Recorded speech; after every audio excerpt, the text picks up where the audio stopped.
بسم اللہ الرحمن الرحیم الحمدللہ وکفا والصلاة والسلام علی من لا نبی بعدہ اما بعد۔ عزیز طلبہ کرام، اللہ تعالیٰ سے امید ہے کہ آپ سب خیر و عافیت سے ہوں گے۔ جامعہ ترمذی کا سبق نمبر 78 ہے اور اس سبق میں ہم یہ 3 ابواب پڑھیں گے۔ پہلے باب میں اذان کی فضیلت، دوسرے باب میں امام کے ضامن ہونے کا بیان اور مؤذن کے بااعتماد ہونے کا بیان، اور تیسرے باب میں اذان کے جواب کا بیان ہے۔ گزشتہ سبق کا خلاصہ دیکھ لیں کہ وقت سے پہلے اذان دینے کا حکم تھا اور سفر میں اذان دینے کا حکم اور دیگر احکامات تھے، اور اس سبق میں ہم اذان دینے کی فضیلت، امام ضامن ہے یا نہیں، اور مؤذن بااعتماد ہونے کا کیا مطلب ہے، اس کی تشریح اور اقوال پڑھیں گے اور احادیث کے دیگر فوائد اور حکمتیں دیکھیں گے۔ سب سے پہلا باب، اس کا مختصر ترجمہ اور عبارت حدیث کی پڑھیں گے۔ وبه قال حدثنا محمد بن حميد الرازي قال حدثنا ابو تميلة قال حدثنا ابو حمزة عن جابر عن مجاهد عن ابن عباس رضي الله عنهما ان النبي صلى الله عليه وسلم قال من اذن 7 سنين محتسبا كتبت له براءة من النار۔ رسول اللہ صلی اللہ علیہ وسلم نے فرمایا کہ جس شخص نے 7 سال تک اذان دی اس نیت کے ساتھ کہ وہ صرف ثواب چاہ رہا تھا، اللہ کی رضا کی نیت سے کی ہے، نہ کہ اجرت کی نیت سے، اگرچہ اس کو تھوڑی بہت اس کے اوپر اجرت مل بھی رہی ہو، لیکن وہ صرف اللہ کی رضا کے لیے ہی وہ خدمت کرتا رہا، تو اس کے لیے جہنم سے خلاصی اور چھٹکارے کا پروانہ لکھ دیا جاتا ہے۔ امام ترمذی رحمہ اللہ فرماتے ہیں کہ وفی الباب عن ابن مسعود وثوبان ومعاویہ وانس وابی ہریرہ وابی سعید، ان سب صحابہ کرام کی روایات بھی موجود ہیں۔ حدیث ابن عباس رضی اللہ عنہ حدیث غریب، وابو تمیلہ اسمہ یحیی بن واضح، ابو تمیلہ چونکہ کنیت اس کے ذکر کر دی گئی تھی تو اس کا نام ذکر کر رہے ہیں کہ یحیی بن واضح ان کا نام ہے۔ اور وہ ابو حمزہ کنیت ذکر کی گئی ہے، تو ان کی کنیت کے بعد ان کا نام ذکر کریں گے کہ ابو حمزہ السکری اسمہ محمد بن میمون، وجابر بن یزید الجوفی ضعفوہ، جابر بن یزید جوفی کے بارے میں آتا ہے کہ یہ اہل تشیع میں سے تھے، اور محدثین نے اور ائمہ رجال نے ان کو ضعیف قرار دیا ہے۔ یحییٰ بن سعید، عبد الرحمن بن مہدی، انہوں نے اس کو متروک راوی قرار دیا ہے۔ قال ابو عیسیٰ سمعت الجارود یقول، میں نے جارود کو یہ فرماتے ہوئے سنا کہ سمعت وکیعا یقول، وہ فرما رہے تھے کہ میں نے وکیع کو یہ فرماتے ہوئے سنا لولا جابر الجعفی لکان اہل الکوفۃ بغیر حدیث ولولا حماد لکان اہل الکوفۃ بغیر حدیث۔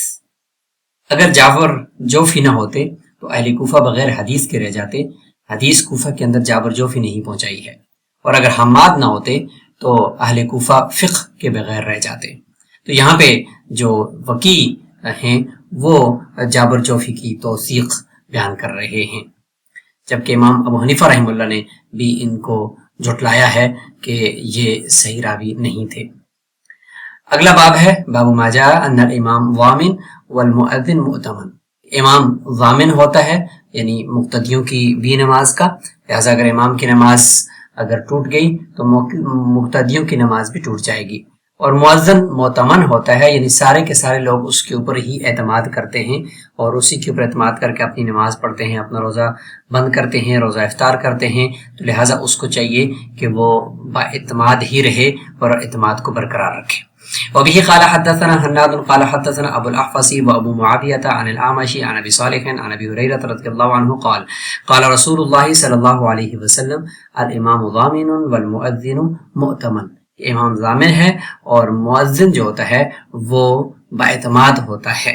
اللہم ارشد الائمۃ واغفر للمؤذنین، اے اللہ ائمہ اور اماموں کو ہدایت نصیب فرما، یعنی ان کو سیدھے راستے پہ ہی رکھ، ان کی رہنمائی کے لیے دعا اللہ تعالیٰ کے نبی مانگ رہے ہیں۔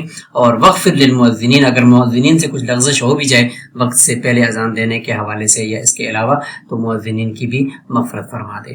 امام ترمذی رحمہ اللہ فرماتے ہیں وفی الباب عن عائشہ وسہل بن سعد وعقبۃ بن عامر رضی اللہ عنہ۔ حدیث ابی ہریرہ رضی اللہ عنہ رواہ سفیان الثوری وحفص بن غیاث وغیر واحد عن الاعمش عن ابی صالح عن ابی ہریرہ عن النبی، یہ ایک روایت ہے ابو ہریرہ رضی اللہ عنہ کی روایت میں اس کی ایک سند یہاں اس طرح سے ہے کہ سفیان ثوری نے اس طریقے سے روایت کیا ہے عن الاعمش عن ابی صالح عن ابی ہریرہ، اور اسبات بن محمد نے ایک روایت لائی ہے اور اس کی سند اس طرح سے ہے کہ روا اسبات بن محمد عن الاعمشی قال، وہ کہتے ہیں اسبات اعمش سے کہ حدثت عن ابی صالح، کہ یہاں پہ اعمش جو ہے اعمش کے بعد ایک مجہول راوی ہے، اور اعمش کہتے ہیں کہ مجھے ابو صالح سے کسی ایک شخص نے روایت کیا اور وہ روایت کرنے والا شخص میرے سامنے وہ مجہول ہے۔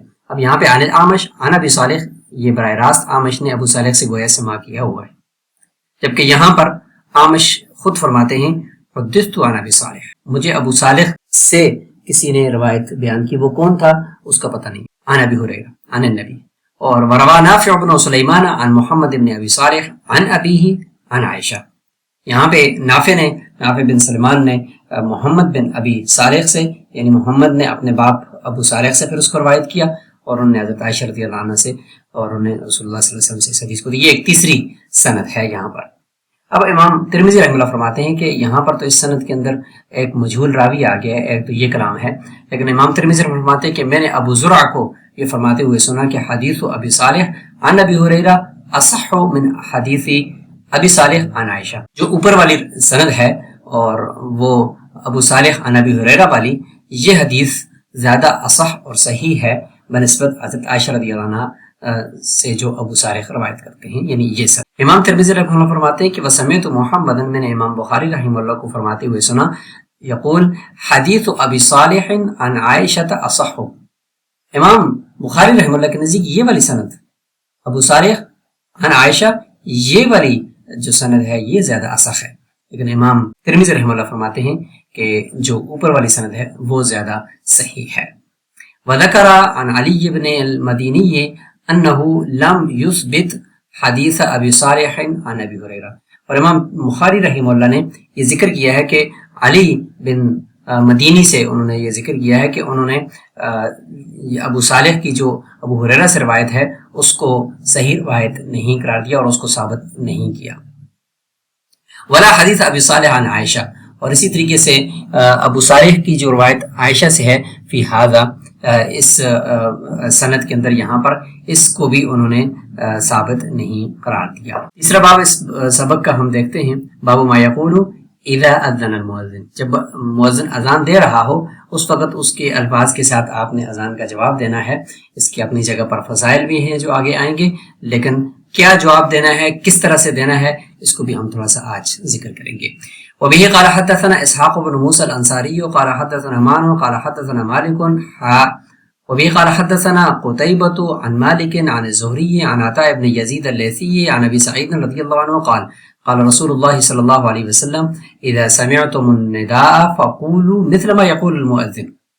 یہ ابو سعید خدری رضی اللہ عنہ کی روایت ہے کہ رسول اللہ صلی اللہ علیہ وسلم نے فرمایا کہ جب تم ندا سنو یعنی اذان کو سنو تو تم بھی وہی الفاظ دہراؤ جو مؤذن دہرا رہا ہے۔ یہاں پر جو الفاظ مؤذن کے ہوں گے جواب دینے والے کے بھی وہی الفاظ ہوں گے، تو یہاں اس روایت کے اندر اس کا ذکر آ گیا۔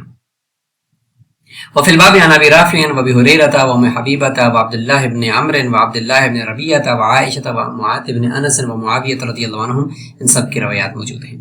امام ترمذی رحمہ اللہ فرماتے ہیں کہ حدیث ابی سعید رضی اللہ عنہ حدیث حسن صحیح وهكذا روى معمر وغير واحد عن الزهري مثل حدیث مالک۔ فرماتے ہیں اسی طریقے سے معمر نے بھی اور اس کے علاوہ راویوں نے بھی زہری سے یہی مالک کی حدیث کی طرح روایت کیا ہے۔ وروى عبد الرحمن بن اسحاق عن الزهري هذا الحديث عن سعيد بن المسيب عن ابي هريره رضي الله عنه عن النبي صلى الله عليه وسلم وروايه مالك اصح۔ اور فرماتے ہیں کہ یہی سند عبد الرحمن بن اسحاق نے بھی روایت کیا ہے اور اس کی سند یہ ہے، اور لیکن روایت جو مالک کی ہے یعنی حدیث باب وہ اصح ہے۔ راویوں کے حالات کو بھی ایک نظر دیکھ لیتے ہیں۔ ابو تمیلہ کا جیسے ہم نے نام بتا دیا یحییٰ بن واضح الانصاری، ابو حمزہ ان کا نام محمد بن میمون، یہ متن کے اندر گزر گیا۔ جابر، یہ جابر بن یزید الحارث الجوفی، ابو عبداللہ کوفی، یہ ضعیف ہیں اور فرماتے ہیں کہ یہ رافضی ہیں۔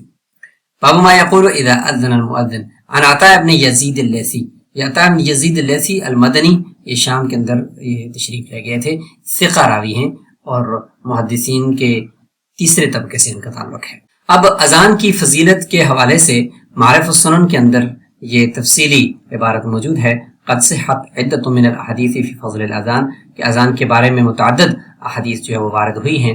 وقد اشار الیہ الترمذی فی الباب ایضا، ومن العجیب انه لم يرو الترمذی فی الباب الا ما هو ضعیف وساقط فاخرج فیہ حدیث ابن عباس رضی اللہ عنہما من طریق جابر ومجاہد۔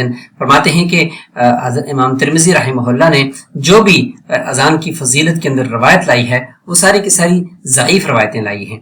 باقی اس حدیث کی متعلق معارف السنن کی اس شرح کی عبارت کو ہم یہاں پر دیکھ لیتے ہیں۔ یہاں پر یہی عبارت کی تشریح موجود ہے کہ ضعیف روایت کا انتخاب کیا ہے، تو اس کی وجہ بتاتے ہیں کہ اذان کی فضیلت میں اگرچہ کئی احادیث موجود ہیں، لیکن امام ترمذی نے اس باب میں حضرت ابن عباس رضی اللہ عنہ کی جو روایت نقل کی ہے وہ راوی جابر جوفی کی وجہ سے سخت ضعیف ہے۔ اسی طرح سے فرماتے ہیں کہ امام ترمذی کا ایک خاص اسلوب ہے۔ امام ترمذی کا طریقہ یہ ہے کہ وہ بسا اوقات باب کے تحت کوئی غریب یا کمزور سند والی حدیث لاتے ہیں اور اصل مشہور اور صحیح حدیث کا حوالہ وہ فی الباب کے اندر، یعنی اس باب میں حضرات سے بھی روایات موجود ہیں، اس کے ذریعے سے وہ دے دیتے ہیں۔ اور تخریج حدیث میں وہ فی الباب میں اشارہ کردہ جو اکثر حدیث ہیں، جیسے حضرت ابو ہریرہ، ابو سعید خدری رضی اللہ عنہ کی روایات عمدۃ القاری وغیرہ میں موجود ہیں۔ البتہ حضرت عبداللہ بن مسعود رضی اللہ عنہ اور حضرت ثوبان رضی اللہ عنہ کی جو روایات عام کتب میں وہ نایاب ہیں۔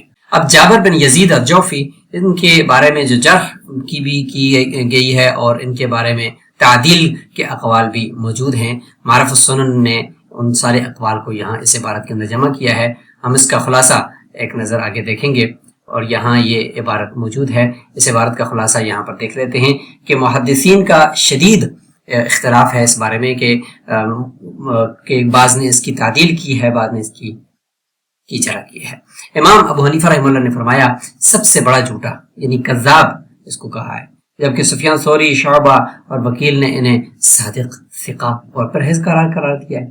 اسباب جرح کیا ہو سکتے ہیں، اور ہم اسباب تعدیل کو بھی دیکھتے ہیں کہ ان پر جرح کی جو بنیادی وجوہات میں وہ عقیدہ رجعت ہے، یعنی شیعہ نظریہ یا شعبدہ بازی، یعنی غیر موسمی پھل لانا، 50,000 خفیہ ابواب علم کا دعویٰ، اور اس میں ایک بار ہزیان یعنی جنون کا طاری ہونا بھی شامل ہے۔ اور تبصرہ یہ ہے کہ شیخ کے نزدیک کذاب کا لفظ، یعنی انور شاہ کشمیری رحمہ اللہ کے نزدیک کذاب کا لفظ بسا اوقات کثرت خطا یعنی غلطی کے لیے بھی بولا جاتا ہے۔ کذاب کا لفظ تو نیز غیر معمولی حافظہ یا کرامت نما واقعات کو جرح کی بنیاد بنانا جو ہے وہ درست نہیں ہے۔ حاصل کلام یہ کہ اگرچہ بعض الزامات کا دفاع کیا گیا ہے، لیکن قول فیصل حافظ ابن حجر کا ہے کہ جابر جوفی ضعیف اور رافضی راوی ہیں۔ اب امام ضامن ہے یا نہیں ہے، ہم اس باب کو بھی دیکھ لیتے ہیں۔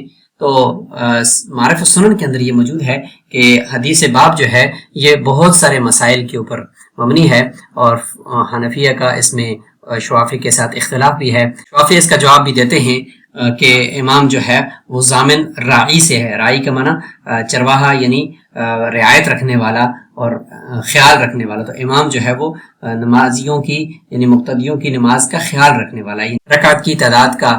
اسی طریقے سے اہل لغہ نے بھی یہ کہ الضامن فی کلام العرب معنی ہو الراعی، یعنی ان کا معنی ہوتا ہے رعایت رکھنے والا یا حفاظت کرنے والا۔ تو ہم اس عبارت کا خلاصہ آگے اگلی سلائیڈ کے اوپر دیکھ لیتے ہیں۔ یہ عبارت بھی اسی کا حصہ ہے۔ تو شافعیہ کے نزدیک ضامن کا معنی جو ہے وہ راعی، نگہبان اور رعایت کرنے والا ہے، جبکہ اناف اور لغت کی جمہور کتب کے نزدیک اس کا حقیقی معنی کفیل ہے اور ذمہ دار ہے۔ شافعی مسلک جو ہے وہ فرماتے ہیں کہ مقتدی کی نماز کا صحت اور فساد میں امام کی نماز سے گہرا ربط نہیں ہے۔ اگر امام کی نماز مثلا جنابت یا بے وضو ہونے کی وجہ سے فاسد ہو جائے تو مقتدی کی نماز پھر بھی ادا ہو جائے گی، سوائے اس کے کہ مقتدی کو علم بھی ہو۔ حنفی مسلک وہ یہ کہتے ہیں کہ یہ کفالت ہے، یعنی امام مقتدیوں کی نماز کا کفیل ہے، اس لیے امام کی نماز کا فساد مقتدیوں کی نماز کا فساد کر دے گا۔ مسئلہ خیرات خلف الامام یہ ایک مارکۃ الارا مسئلہ ہے، وہ بھی اسی حدیث کے ضمن میں آتا ہے کہ اناف اس ضمانت کی بنیاد پر قائل ہیں کہ امام کی قرات مقتدیوں کے لیے طرف سے ہے، اور کیونکہ وہ ضامن ہے، جبکہ شوافی کے نزدیک ہر مقتدی اپنی قرات کا خود ذمہ دار ہے۔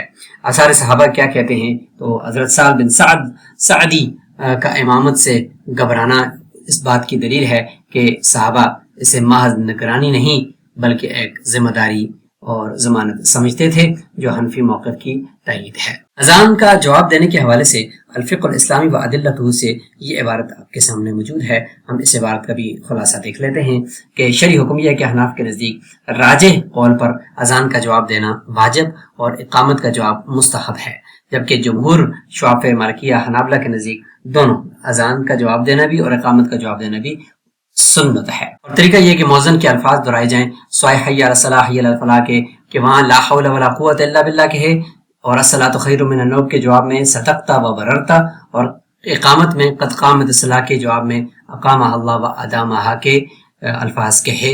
مالکیہ صرف 3 جو شہادتین تو تک جواب کے قائل۔ مالکیہ کہتے ہیں کہ صرف شہادتین تک جواب دیں اقامت کا، اس کے بعد اقامت کا جواب دینے کی ضرورت نہیں ہے۔ اور حالت سامع یعنی تلاوت قرآن کرنے والا جو تلاوت روک کر جواب دے رہا ہے تو یہ اس نے صحیح کیا ہے۔ احناف کے نزدیک جنبی جواب دے گا، مگر حائزہ، نفسا اور نیز کھانے اور تعلیم میں مشغول افراد پر جواب دینا لازم نہیں ہے، جبکہ جمہور کے نزدیک ہر سامع یعنی حائزہ وغیرہ بھی جواب دیں گے۔ دوران اذان مسجد میں داخلہ شافعیہ حنابلہ کے نزدیک کھڑے ہو کر جواب مکمل کرے، پھر تحیت المسجد پڑھے، جبکہ احناف کے نزدیک بیٹھ جائے اور اذان ختم ہونے کا انتظار کرے۔ اور وفی الباب کے تحت آنے والی روایات کو ہم دیکھتے ہیں۔ ابن مسعود رضی اللہ عنہ کی روایت اور ثوبان رضی اللہ عنہ کی روایت، اس کے بارے میں صاحب تحفۃ الحفظی فرماتے ہیں کہ ان کی تخریج کا مجھے علم نہیں ہے۔ اور حدیث معاویہ کو امام مسلم نے ذکر کیا ہے اور اس کے الفاظ آپ یہاں پہ نوٹ فرما لیں۔ انس رضی اللہ عنہ کی روایت کو بھی مسلم میں ذکر کیا گیا ہے اور اس کے الفاظ بھی یہاں پہ آپ کے سامنے موجود ہیں۔ اس کے علاوہ دیگر جو روایات ہیں وہ بھی آپ یہاں پہ دیکھ سکتے، جیسے ابو ہریرہ رضی اللہ عنہ کی روایت یہاں پہ آپ نے دیکھ لی۔ اسی طریقے سے وفی الباب اگلے باب کے اندر وہ عائشہ رضی اللہ عنہ کی حدیث جس کو ابن حبان نے ذکر کیا ہے، سمعت رسول اللہ صلی اللہ علیہ وسلم یقول الامام ضامن، اور اسی طرح سہل بن سعد کی جو روایت ہے اس کو آپ دیکھ لیجئے۔ عقبہ بن عامر کی روایت کے بارے میں پتہ نہیں چل سکا۔ ابو رافع یہ اخرجہ احمد، بزار اور طبرانی انہوں نے اس کو نقل کیا ہے۔ اس طریقے سے عبداللہ بن مسعود رضی اللہ عنہ کی حدیث۔ سبق میں موجود جو احادیث کے فوائد اور حکمتیں ہیں ان کو آپ ایک نظر یہاں پہ ملاحظہ فرمائیں۔ عصری تطبیق کے آج کے ٹیکنالوجی کے دور میں بھی مؤذن کا وقت کا پابند ہونا اس کی امانت داری کا امتحان ہے۔ اس کے علاوہ دیگر امور بھی آپ دیکھ لیجیے۔ یہ سبق سے متعلق کچھ سوالات ہیں، اپنے پاس نوٹ فرما لیں، جن کے جوابات آپ نے کمنٹ باکس میں دینے ہیں۔ یہ سبق کا خلاصہ ہے اور اسی کے ساتھ ہمارا یہ سبق نمبر 78 اپنے اختتام کو پہنچا۔ السلام علیکم ورحمۃ اللہ وبرکاتہ۔